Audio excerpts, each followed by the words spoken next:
Olá, alunos, tudo bem com vocês? Hoje nós vamos dar continuidade da aula sobre estilo de vida. Vou falar sobre doenças crônicas causadas pelo sedentarismo. Como vocês já sabem, vocês puderem ver um pouquinho sobre isso na aula anterior, os avanços tecnológicos eles trouxeram muita praticidade para nossas vidas. Mas, infelizmente, também elevou o nível de sedentarismo da população mundial. E como foi discutido na aula anterior também, o sedentarismo ele aumenta muito o aparecimento de doenças crônicas, né, que são as doenças cardiovasculares, né, mais conhecidas como doenças do coração, diabetes e várias outras condições relacionadas à obesidade.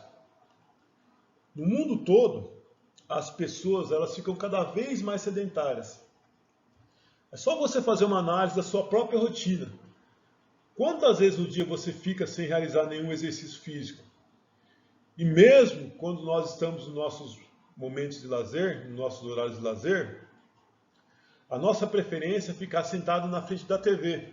A gente prefere assistir ali um seriado, assistir uma novela, né?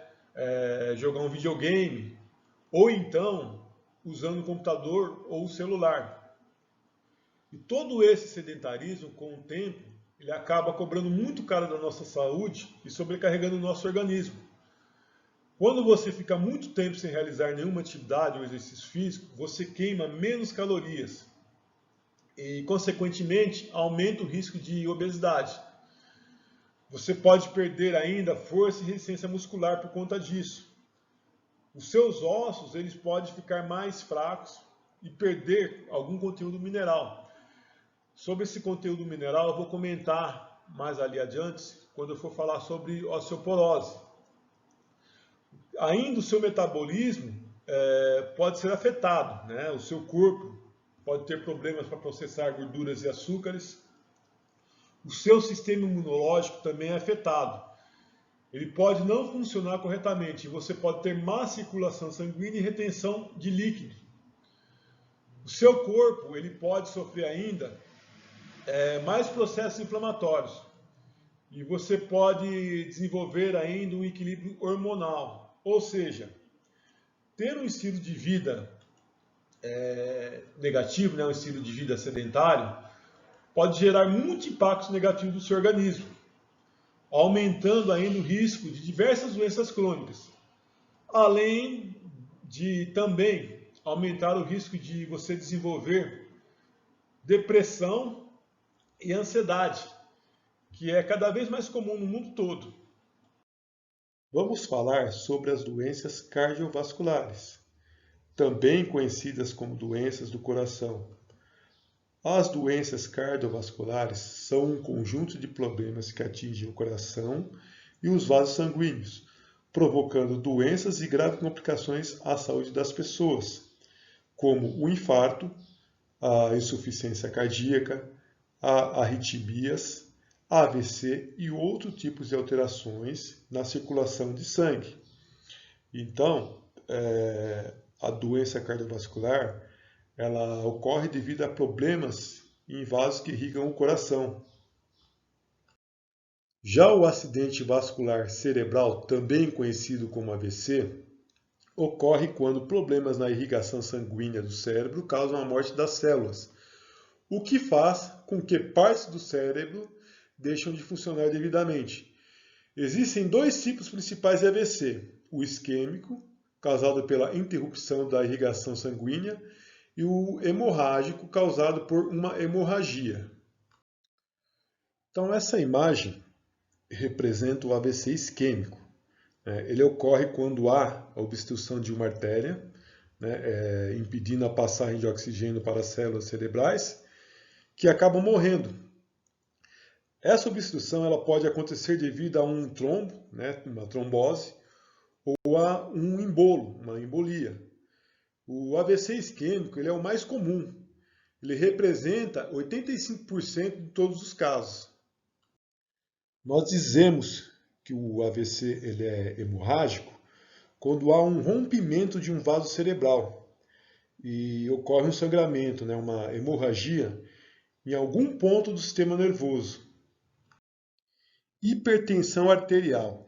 Hipertensão arterial é uma doença crônica em que a pressão sanguínea nas artérias se encontra constantemente elevada. A doença geralmente não causa sintomas. No entanto, a longo prazo é um dos principais fatores de risco para uma série de doenças graves, como a doença arterial coronária, o acidente vascular cerebral que a gente comentou no slide anterior, a insuficiência cardíaca, a doença arterial periférica, a incapacidade visual, doença renal crônica e a demência. Então, a hipertensão ela é caracterizada pelos níveis elevados de pressão sanguínea nas artérias. Ela acontece quando os valores da pressão máxima e mínima são iguais ou ultrapassam os 14/9. E em 90% dos casos, ela é herdada dos nossos pais. Mas há vários fatores que influenciam os níveis de pressão arterial, como a gente já falou bastante, né, os hábitos de vida do indivíduo. E os sinais da hipertensão, eles costumam aparecer somente quando a pressão sobe muito, podendo ocorrer o quê? Dores no peito, dor de cabeça, tonturas, zumbido no ouvido, fraqueza muscular, visão embaçada e também sangramento nasal. Essa é uma tabela de referência dos valores da pressão arterial. O primeiro número, ele indica a pressão com que o sangue é bombeado do coração para o resto do corpo. O segundo, ele refere-se à pressão com que ele retorna para dentro do coração, ou seja, fazendo o caminho inverso. Esses dois movimentos complementares do coração, eles são chamados de sístole, que é a contração do coração, e a diástole, que é a dilatação do coração.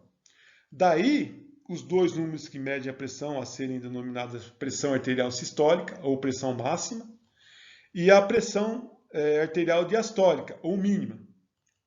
No caso, né, quando a gente considera uma pressão arterial normal, que é 12/8, esses números eles representam, respectivamente, a 120 e 80 milímetros de mercúrio aferidos naquele manguito, né, que é aquela bombinha utilizada para medir a pressão arterial. A variação da pressão arterial, né, para uma pessoa ser considerada hipotensa, ou seja, ter uma pressão baixa, ela tem que ter valores inferiores a 100 na pressão arterial sistólica, né, que é a máxima, ou inferior a 10, né, como nós somos acostumados a falar, e a mínima, que é a pressão arterial diastólica, inferior a 60, ou 6. Quais são as medidas? Consultar um médico, porque uma pressão muito baixa, ela não é considerada uma variação normal. Uma variação normal de pressão arterial, ela tem que estar ali, ó, entre 100 e 140 na máxima, ou 10 e 14 na máxima. E a pressão arterial diastólica, que é a mínima, ela tem que estar entre 60 e 90 na mínima, né, ou 6/9. Qual que é a recomendação? Quais são as medidas? Monitorar regularmente. A hipertensão suave, alta, ela vai estar ali, ó, entre 140 e 160 na sistólica, e na diastólica ela vai estar entre 90 e 110. Né? E recomendações, medidas, consulte o médico. A hipertensão moderada, tá, que é a pressão um pouco mais alta, ela vai estar entre 160 e 180 na sistólica, e na diastólica ela vai estar entre 100 e 110. Consulte seu médico com urgência. Hipertensão grave, né, muito alta, a pressão arterial considerada muito alta, ela vai estar na sistólica ali superior a 180. Né? E na pressão arterial diastólica, que é a mínima, ela vai estar superior a 110. Medidas, consulte um médico com urgência. A hipertensão sistólica específica é a pressão arterial sistólica superior a 140 e a pressão arterial diastólica inferior a 90. Tá? Medidas, consulte um médico. Então, esses são os valores médios da pressão arterial. Tá? Qualquer variação, se a pressão estiver muito baixa ou muito alta, você sempre deve consultar um médico. Diabetes tipo 2 é uma doença crônica caracterizada pela resistência do organismo à insulina e aumento dos níveis de açúcar no sangue.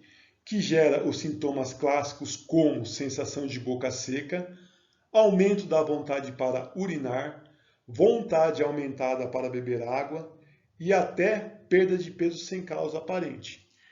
Então, o diabetes tipo 2, ele caracteriza-se pela produção insuficiente de insulina pelo pâncreas, né? Ou ainda pela incapacidade do nosso organismo de utilizar essa insulina produzida, né? Em outras palavras, o hormônio ele é produzido, mas o nosso organismo ele não consegue atuar direito. E para compensar essa atuação, o pâncreas ele acelera a produção de insulina.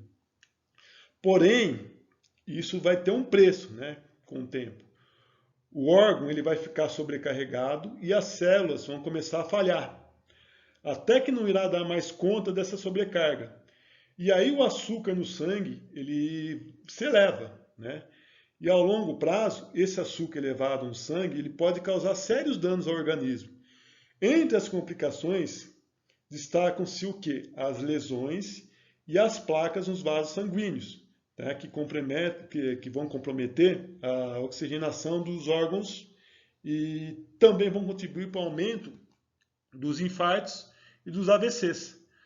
A causa dos diabetes tipo 2 ela está diretamente relacionada ao sobrepeso, ao sedentarismo, à hipertensão e hábitos alimentares inadequados, né? E ele é mais comum em pessoas com mais de 40 anos, que estão acima do peso, que são sedentárias, né? Que não têm um hábito saudável de alimentação. Porém, esse índice vem crescendo a cada ano em indivíduos jovens também. Para finalizar a nossa aula de hoje, eu vou falar sobre osteoporose. A osteoporose é uma doença que leva à perda de massa óssea e à fragilização do osso, aumentando o risco de fraturas. A doença pode tornar os ossos tão frágeis que uma queda ou até mesmo leve impactos como curvar-se ou tossir pode causar uma fratura. Os ossos mais acometidos pelo processo de desmineralização costumam ser os do quadril, punho e coluna. A massa óssea diminui naturalmente a partir dos 35 anos de idade, mas torna-se mais intensa nas mulheres, após a menopausa. Além da falta de estrogênio, outros fatores de riscos incluem a história familiar, falta de exercício físico, baixo consumo de cálcio e vitamina D, tabagismo, consumo excessivo de álcool e outros. Então, a osteoporose ela é uma condição metabólica que caracteriza-se pela diminuição progressiva da densidade óssea e o aumento do risco de fraturas. Para entender melhor, é preciso lembrar que os ossos são formados por uma matriz na qual se depositam complexos minerais, como o cálcio. Outra característica é que eles estão em constante processo de renovação, já que eles são formados por células chamadas de osteoclastos, que são encarregadas em absorver as áreas envelhecidas, e por outras células chamadas de osteoblastos, cuja função é produzir ossos novos. Porém, com o tempo, essa absorção das células velhas, ela aumenta, e infelizmente a produção das novas, ela diminui. E o resultado é que os ossos se tornam menos porosos e perdem resistência. E quando se tem perdas maiores, elas são próprias da osteoporose. E medidas de prevenção contra a osteoporose, elas devem ser tomadas desde a infância e especialmente na adolescência, né, para garantir uma maior massa óssea possível. Digamos que a gente faz uma poupança para o futuro. Então, para tanto, é possível pôr em prática 3 medidas básicas: ingerir cálcio, tomar sol para fixar a vitamina D no nosso organismo e fazer atividades físicas, fazer exercícios físicos.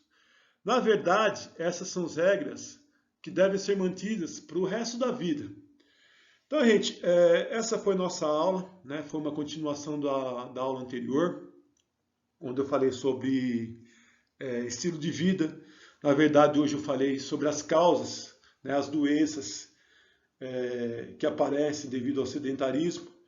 Espero que vocês tenham gostado. Eu vou deixar uma atividade na barra trabalhos do Teams. Por hoje é só. Até semana que vem.